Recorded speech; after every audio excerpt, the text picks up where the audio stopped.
Desmistificar a Magia, temporada 1, episódio 6. Se vocês têm nos assistido até aqui, já devem ou terem percebido como é que começou um pouco da minha personalidade, ou este será o sexto dia que nós estamos a falar. Talvez já tenha havido muita confusão até aqui, muita gente zangada comigo, muita gente que deixou de subscrever no canal, muita gente deixou de ver os vídeos. Bem, talvez muito mais gente tenha vindo. Eu não sei ainda como é que será quando chegarmos a este episódio. Será o sexto episódio. Então vamos falar deste. Este sexto é um episódio polémico. Goetia é um sistema poderoso? Bem, primeiro de tudo vamos perceber uma coisa. O que é um sistema mágico? O sistema mágico é uma forma que nós temos de aceder a um dado tipo de energia. No caso, são os 72 espíritos solares da Goetia. Depois vamos à frente explicar o que é que eles são. Então, estes 72 espíritos, são eles poderosos? Muita gente vai dizer que sim, porque associa uma coisa chamada demónios. Quem vende Goetia, quem vende serviços de Goetia, convém que as pessoas achem que, e associem diretamente aos demónios, que é para entrar na parte subconsciente da pessoa, parte ligada ao medo, para fazer com que acreditem que é um sistema extremamente poderoso, quando na realidade não é. A verdade é que Ars da Goetica, os espíritos do Ars da Goetica, são espíritos relativamente frágeis. Primeiro de tudo, o Ars da Goetia foi. Antes, vamos contar uma coisa. Vocês já repararam que estes vídeos que vocês estão a ver, eles apenas têm palavras, não é? Vocês se olhassem para isso, vocês não iam perceber o que estava a falar. Porque não tinham eu para explicar. Eu utilizei eles como formas de eu me lembrar do que é que escrevi.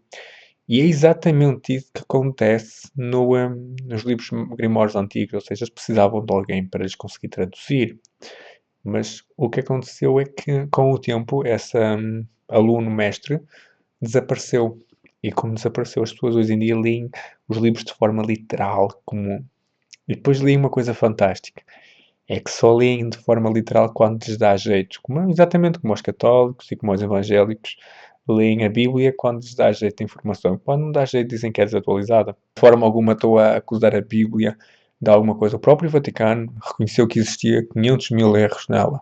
E eu acho um livro interessantíssimo, principalmente o livro do Apocalipse, que é um grimório de magia, e os salmos, que dá imensamente interessante para praticar magia, inclusive matar alguém com os salmos. Portanto, já estamos a ver o tipo de magia que estamos a falar.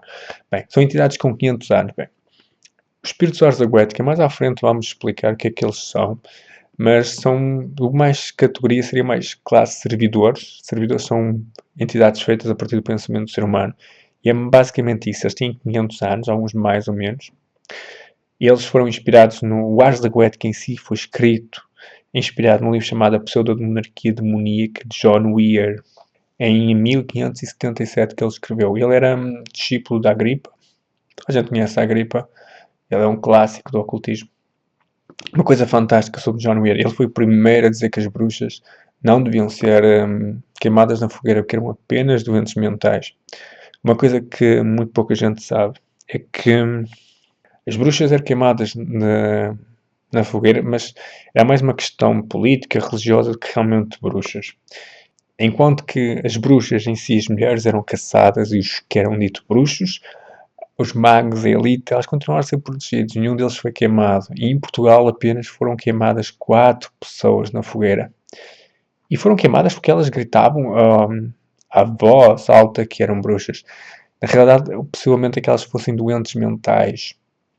Porque ninguém que fosse bom da cabeça naquela altura iria gritar aos 4 ventos que era bruxa. Porque isso iria fazer com que fosse queimado na fogueira. Acho que, se não me falha a memória, só houve mesmo um que foi queimado na fogueira, que tinha um grimório de magia, mas ele também delegava ter imensos poderes. Ele pertencia a uma das cortes reais portuguesas, não sei qual era, não me lembro corretamente, mas os registros são apenas 4 pessoas. Normalmente, quando eles eram acusados de bruxaria, eles pegavam e mandavam-nos para o Brasil. Pronto. Acho que era 5 anos de castigo no Brasil, depois podiam voltar para Portugal, mas não podiam voltar à terra. Acho que era assim, castigo, se não me falha a memória. Então, voltando ao assunto, são entidades de forma, não é um sistema mágico poderoso, é um sistema como um servidor normais, que os nomes de Deus estão lá nas conjurações, são formas de os comandarem. E o sistema Ars da Goetica evoluiu como outro sistema qualquer. De maneira simples, estas entidades, vamos imaginar que os selos dela eram como moradas, ok? Moradas de correio. E o sistema Ars da Goethe, como está escrito, ou como realmente devia ser praticado, tradicional, é como mandar uma carta. Então o que é que aconteceu? As pessoas com o tempo evoluíram, passaram a adquirir telefone, primeiro Facebook, depois WhatsApp, e é isso que aconteceu com os sistemas, outros sistemas que foram criados. Estes sistemas novos que foram criados são apenas formas de aceder aos mesmos tipos de entidades, baseada em culturas diferentes, em pessoas diferentes. Portanto, então, se quiserem procurar trabalhar com a Asa da Goetia, procurem um sistema que seja funcional para vós. Há imensos sistemas e eu acho que vou deixar para o último episódio para dizer qual é o sistema que eu recomendo que vocês possam praticar magia sem precisarem de praticamente instrumentos nenhuns, em que vocês vão ler o livro de 10 minutos e em meia hora vocês conseguem tratar com uma entidade. Chegamos ao fim de mais um episódio, foi um prazer falar convosco. Não se esqueçam, comentem, deem os likes, mas o mais importante que isso, continuem a recomendar o canal para que ele cresça e por isso, pelas vossas recomendações, estou realmente grato, porque a série está a correr muito bem, o pessoal está a gostar muito. Mais que isso, o canal está a crescer, podemos chegar a mais pessoas em breve. Então, foi um prazer falar convosco. Vemos amanhã à mesma hora, no próximo episódio.